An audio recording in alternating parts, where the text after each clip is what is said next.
ચકારની સરસ્વતમ સંચાલિત માધ્યમિક અને ઉચ્ચ માધ્યમિક શાળા સંલગ્ન શ્રી સરસ્વતી શિક્ષા સાધના ટ્રસ્ટને 50 વર્ષ પૂર્ણ થતાં તેના નવા સંકુલનું લોકાર્પણ તેમજ બીજા સત્રમાં ભૂતપૂર્વ વિદ્યાર્થીઓનું સ્નેહમિલન યોજાયું હતું।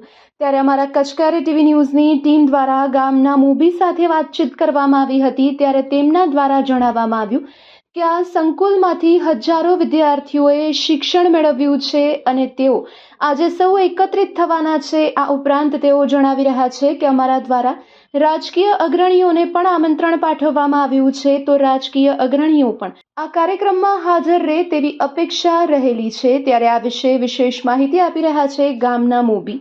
આવો સાંભળીએ તેમના શબ્દોમાં। ધીરુભાઈ કાનજીભાઈ ધોળુ, કોટડા ઉગમણા। આવતીકાલે અહીં સારસ્વતમ સંચાલિત કોટડા ચકાર હાઈસ્કૂલ તેમજ સરસ્વતી શિક્ષા સાધના ટ્રસ્ટના અનુસંધાને આજે નવી બિલ્ડિંગ બની છે સ્કૂલની, એમનું લોકાર્પણ આવતીકાલે સવારના અહીં 8:30 વાગે હવનનો કાર્યક્રમ છે। ત્યારબાદ બપોરના સત્રોમાં અહીંયા ભૂતપૂર્વ વિદ્યાર્થીઓ જે લગભગ અંદાજિત 6000 જેટલા વિદ્યાર્થીઓ આ શાળામાં અભ્યાસ કરીને આગળ ગયા છે, એમને પણ અમે આમંત્રણ આપ્યું છે અને આજે પણ અમે એમને આમંત્રણ આપીએ છીએ આપના માધ્યમથી કે આવતીકાલે જે કાર્યક્રમ છે એનામાં અને બીજા દિવસનો જે લોકાર્પણનો કાર્યક્રમ છે, સવારના સત્રમાં મહાનુભાવોના અને દાતાશ્રીઓના સન્માન અને ત્યારબાદ 10 વાગે અહીં જે આપણા મહાનુભાવો આવવાના છે, રાજકીય નેતાઓ, અધિકારીશ્રીઓ અહીંયા ઉપસ્થિત થશે, તેમનું પણ સન્માન થશે અને એમના વિચારો પણ અહીં લેવામાં આવશે।